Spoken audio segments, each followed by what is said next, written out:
nandito tayo ngayon sa bagong sleeper bus ni Elaville. So today, papunta tayong Naga at para i-deliver itong mga bagong sleeper bus niya from Taco, Vietnam. So 3 units yung biniling sleeper bus ni Elaville for testing. Recently, nag-release sila umorder din sila ng mga 2x1. So this is the first time na nag-come up si Elaville na mag-try ng mga super deluxe o luxurious buses, since before more on 2x2 lang yung mga buses na meron si Elaville. So ngayon, naisip nila na why not na i-develop nila yung kanilang mga fleet na mga buses. So yun, umorder sila ng 2x1. Meron silang 5 units ng 2x1 buses, and then naisip din nila na why not na bumili rin sila ng ganitong sleeper bus para mabigyan ng magandang buses yung kanilang mga suking pasahero dito sa Bicol. So ngayon, they ordered 3 units of sleeper bus. So they will test the sleeper bus of Taco. Titignan nila kung magiging patok ba itong mga sleeper bus, since nauuso na ngayon ito dito sa Bicol. So ngayon, nandito na tayo sa SLEX. I-deliver natin itong mga sleeper buses sa Naga, and then tomorrow magkakaroon ng blessing sa simbahan ng Peña Francia. So ipapabless nila. So traditionally, pinapabless ng Elaville yung kanilang mga bagong buses dun sa simbahan ng Peña Francia, and then magpo-photoshoot din tayo at ngayon tetestingin din natin at re-review kasama ng mga bus enthusiast. So nag-invite din si Elaville ng mga bus enthusiast para i-try at i-test itong sleeper bus. So tatanungin din natin itong mga bus enthusiast kung ano bang feeling sumakay dito sa sleeper buses at anong naobserbahan nila, anong maganda dito sa sleeper bus. So mamaya tatanungin din natin. So ngayon, ano bang meron dito sa sleeper bus ni Elaville at anong kaibahan niya sa mga sleeper bus na meron ngayon sa Bicol, na nagte-trending ngayon sa Bicol. So isa-isahin natin kung anong meron dito sa sleeper bus ni Elaville. Ito sa harapan natin, so ayan, so meron siyang TV dito sa harap. Itong TV na ko-control ng driver sa harap. So kung ano yung ipapanood o pinatutugtog ng driver, makikita natin dito sa monitor natin. So hindi siya individual na pwede kang manood.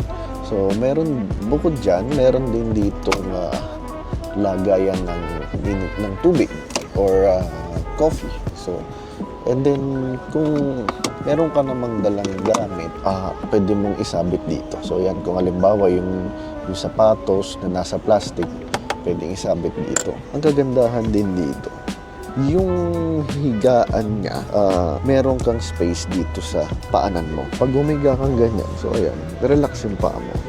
Kasi itong sleeper bus ni Elaville, hindi siya nafa-flat. So itong higaan niya, nakatit lang. So ang pinakasagad niya is ito. So ayun lang yun. Ito na yung pinakasagad na tilt nung bed niya. So naisip ni Elaville na hindi orderin yung mga standard ng Vietnam, which is yung flat bed, yung nafa-flat. Kasi para daw itong paanan mo mas diretso. So ayan, diretso yung paa mo dyan.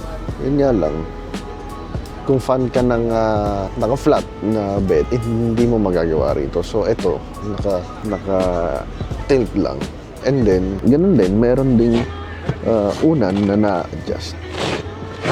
Yeah. Pwede mong i-adjust yan. And then, ngayon, meron ditong, same din sa ibang mga sleeper buses natin, merong lagayan ng phone para hindi malaglag yung phone mo. And then, meron ditong USB port. So, ayan yung USB port niya. Merong Type-C and then merong USB port.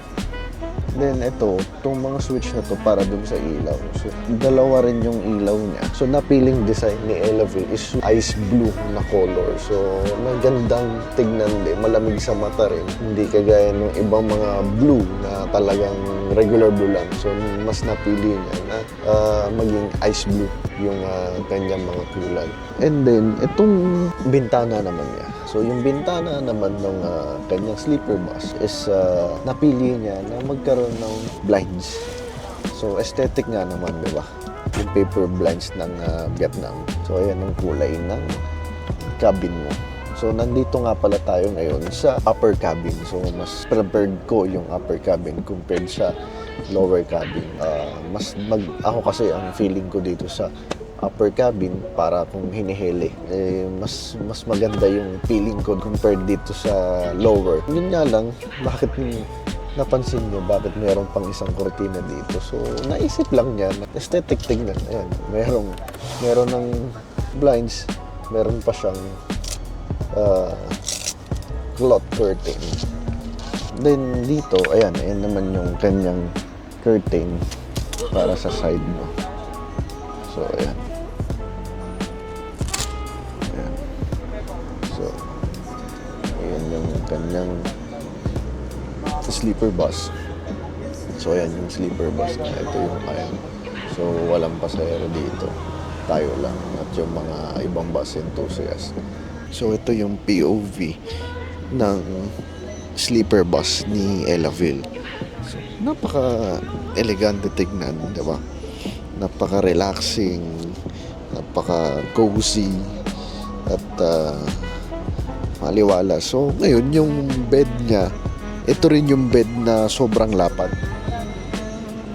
Napili niya rin yung sobrang lapad para mas nakakaikot ka. Kung halimbawa man matutulog ka. So, ayan, may dala rin tayong unan. So, ayan, di ba? Pag nakataglid kang ganyan, hindi mas relax, di ba? Mas makakatulog ka na maayos. At kung halimbawa man na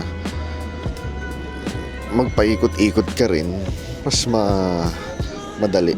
Yan yung POV ng nakahiga dito sa sleeper bus ni Elavil. Yan, sobrang traffic ngayon dito sa SLEX. It's already 4 o'clock na ng hapon. Nabutan na tayo ng rush hour dito sa Turbina sa Calamba. We're heading to Pagbilao. Next stop natin yung Pagbilao mill stop ng Elavil. Ginawa lang mo sa akin, 1.5. Hanggang takbuhan na naman.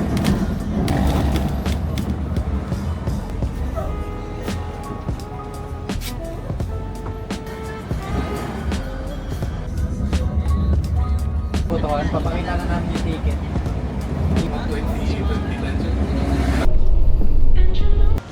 Dito na tayo sa Pagbilao, Quezon. Dito sa mill stop ng Elavil. Kain muna tayo. Tara!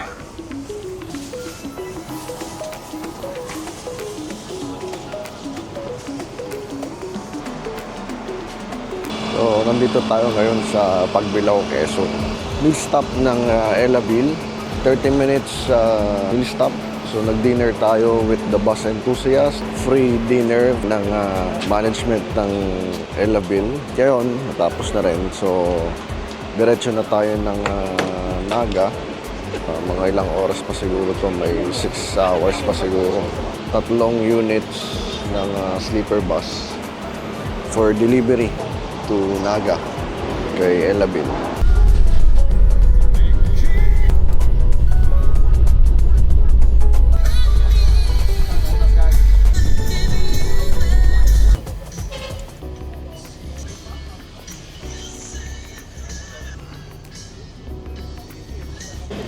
So, it's already 2 a.m. In the morning. Dito na tayo sa Pamplona, Camarines Sur, sa garahe at mill stop ni Elavil. Yun, very smooth. Tulog na tulog tayo dito sa sleeper bus ni Elavil. After nito, diretso tayo ng... so, ito yung isa, Ito yung isang bus. Ganda.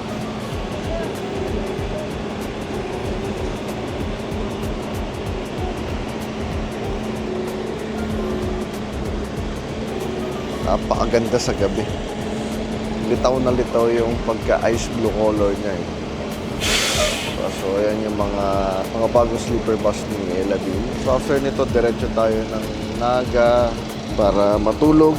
Tulog ulit, pahinga. Then, tomorrow morning, early morning, may blessing tong mga bagong sleeper ni Elaville sa simbahan ng Peña Francia. And after that, magpo-photoshoot tayo. So, yun. Good night. Bukas ulit.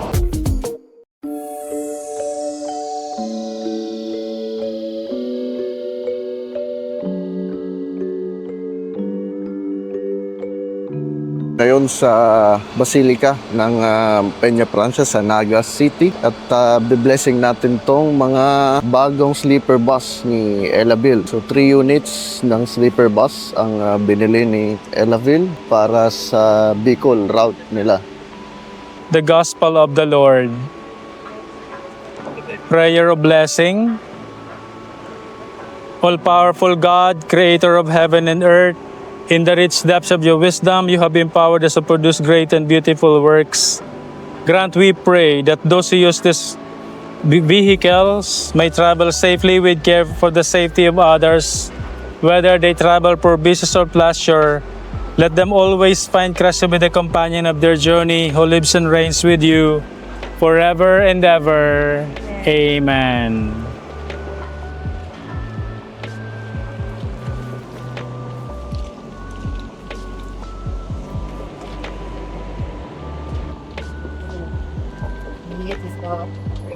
Wow.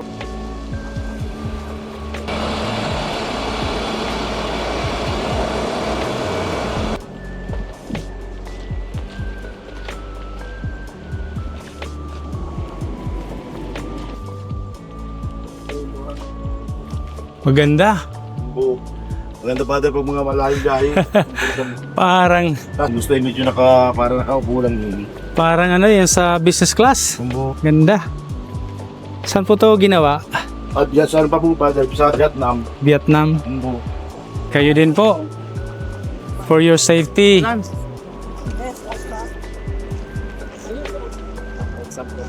Through the intercession of Our Lady of Peña Francia, may Almighty God bless you all. In the name of the Father, and of the Son, and of the Holy Spirit. Amen. Congratulations.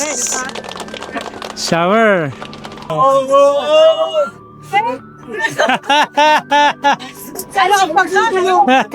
Thank you very Ay, thank you po. Sige po. Maganda ang ano. May online booking na po kayo? Sige. So after blessing, nagpapamigay sila ng mga coins, pampaswerte.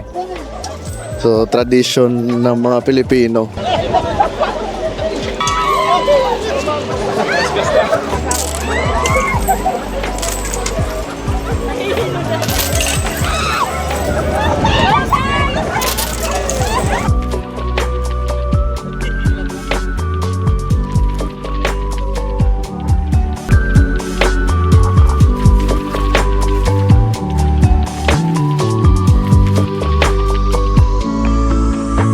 So, nandito tayo ngayon sa Pamplona, Camarines Sur at sisilipin natin itong mga bagong sleeper bus ng Elaville.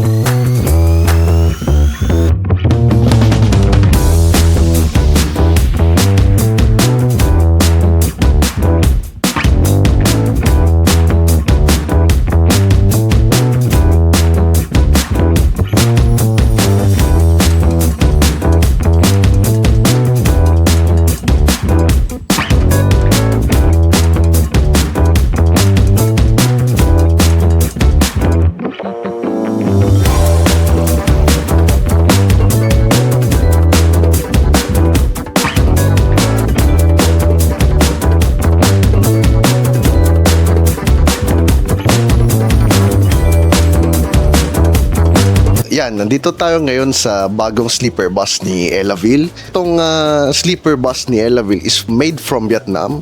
So, umorder din si Elaville ng mga sleeper bus para dito sa kanilang operation sa Bicol at Samar. So, ngayon hindi pa natin alam kung saan nila ibabiyahe itong mga nagagandahang mga sleeper bus. Yan, this is the sleeper bus ni Elaville. Yan, kung makikita nyo, ang configuration niya is 1x1. So, dalawahan lang din siya na may malalapad na beds. Most commonly, parang ganun din sa mga nakikita nating sleeper bus na tumatakbo na rin sa daan. At ngayon, si Elaville nag-come up din na mag-upgrade ng kanilang mga bus para sa kanilang mga suking pasahero. Siyempre, hindi rin sila papahuli sa pag-upgrade ng kanilang mga buses.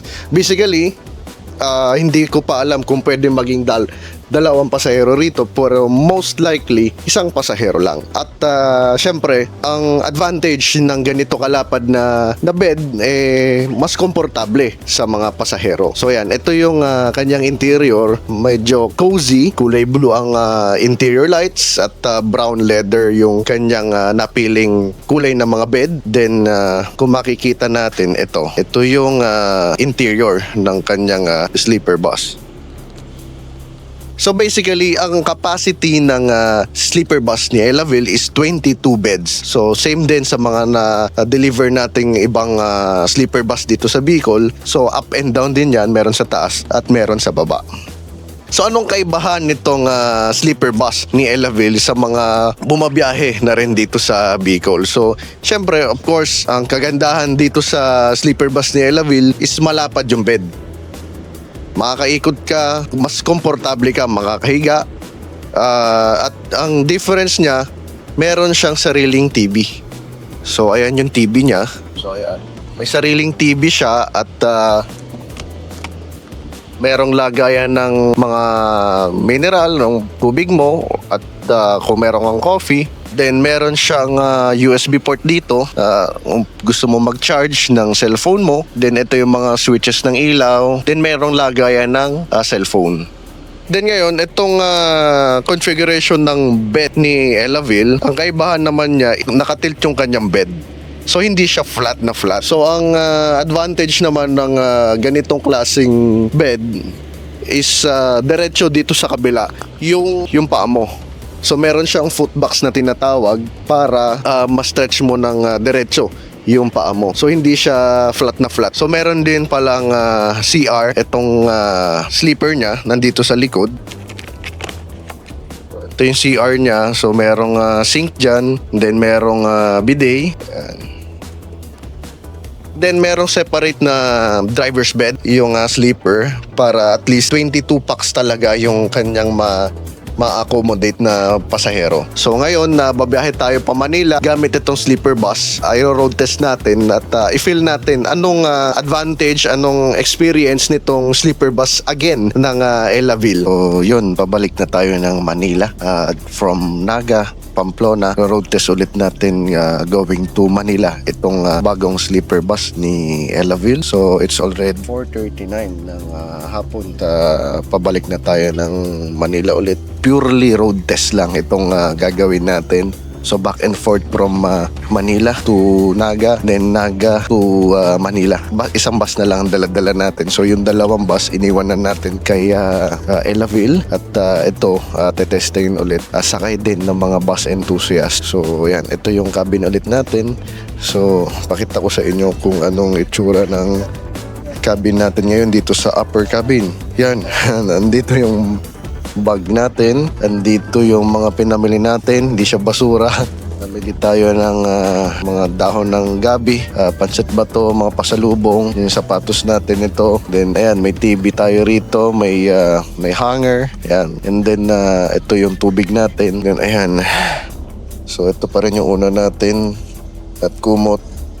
Then may charger tayo dito. Ito yung phone. May seatbelt. So may seatbelt tayo. Dito ulit tayo sa upper cabin kasi mas prepared ko yung upper cabin, mas relaxing, tsaka makikita mo yung view. Oh, ayan. Scenic view. Mas elevated yung view mo dito sa taas compared dun sa baba na masyadong mababa. Yan yung view mo dito sa taas. Kung gusto mo namang matulog na, so ito yung bintana, yung blinds niya, sarado mo na siyang ganyan.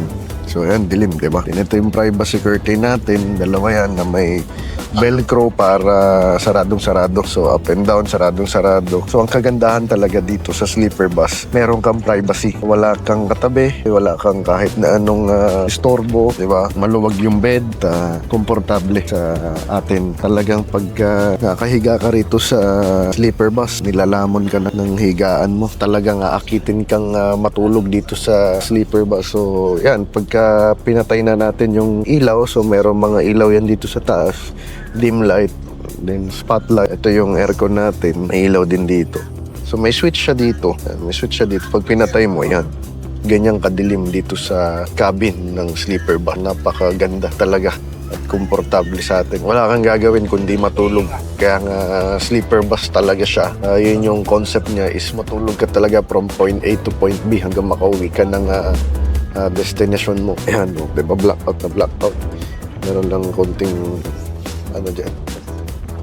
Blackout. Sarap. Very comfortable talaga. Sakyan tong sleeper bus ni Elaville. So mamaya kakausapin natin yung mga bus enthusiast na kasakay natin dito, kasama natin. Tatanungin natin kung ano bang experience nila dito sa road test ng sleeper ni Elaville. Anong experience nila, anong pakiramdam, gaano ba kaganda sumakay dito sa sleeper bus na to.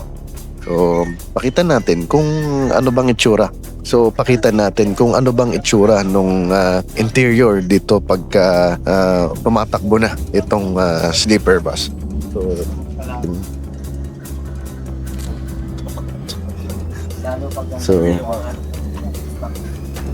So ayan ng okay ba, boss? Panalo. So ayan. Yan yung interior natin.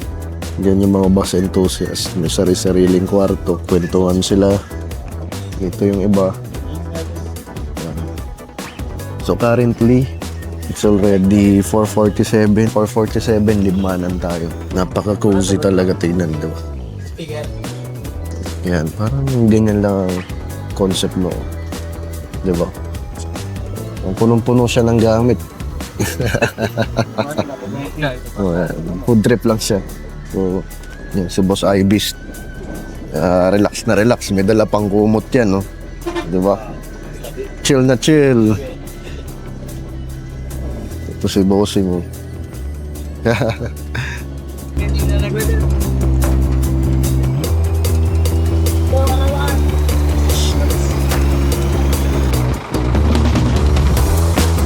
Nandito na tayo ngayon sa Pagbilao, Quezon. So it's already 10:37 in the evening. Last meal stop natin dito sa Pagbilao, Quezon. Dito 30 minutes, kain lang tayo. Then diretso na tayo ng Cubao para doon na tayo mag-end point. So yan, sinisipon tayo kasi sobrang lamig ng ergon nitong sleeper bus ni Elaville.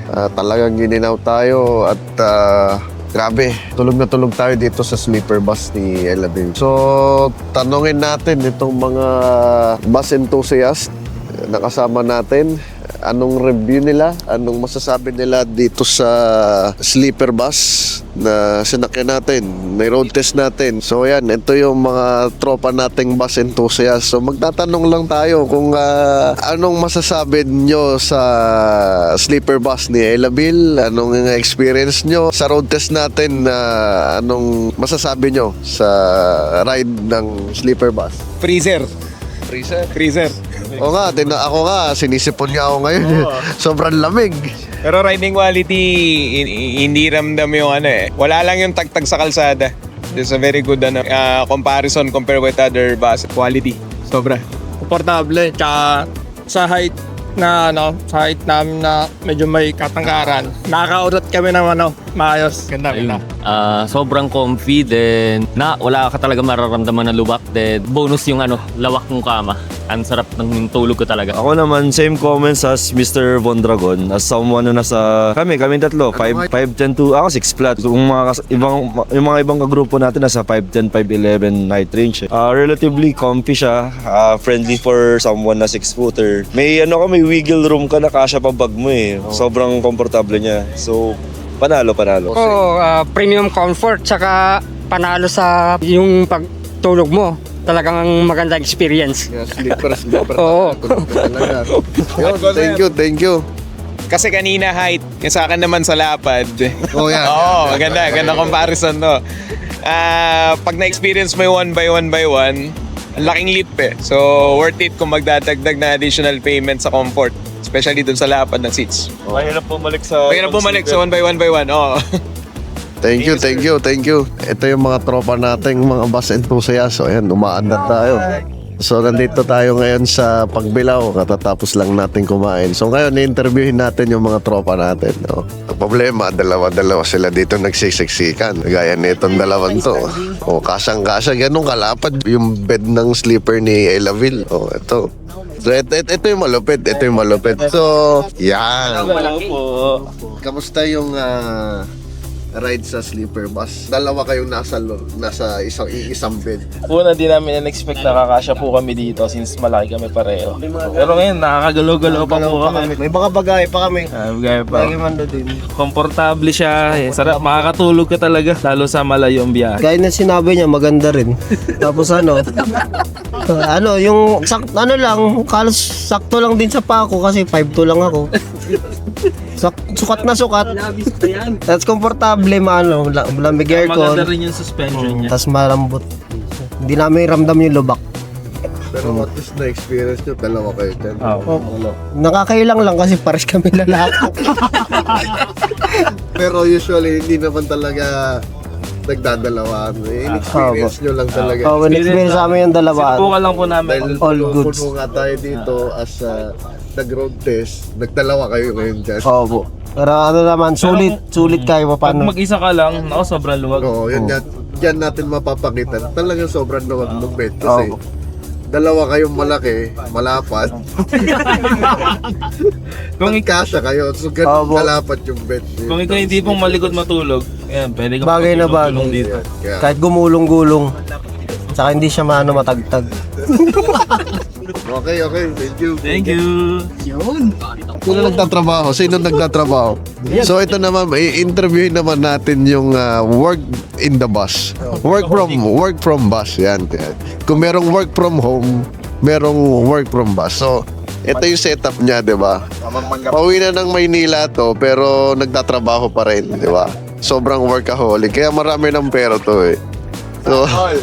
So yan, kamusta boss yung space mo dyan, yung ride mo dyan sa sleeper bed, sa sleeper cabin ni Elaville?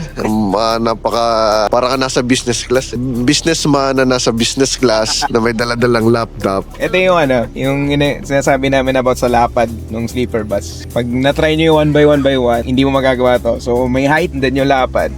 Yan, pwede mag-work. Komportable. At the same time, may charging port, so laking bagay yun.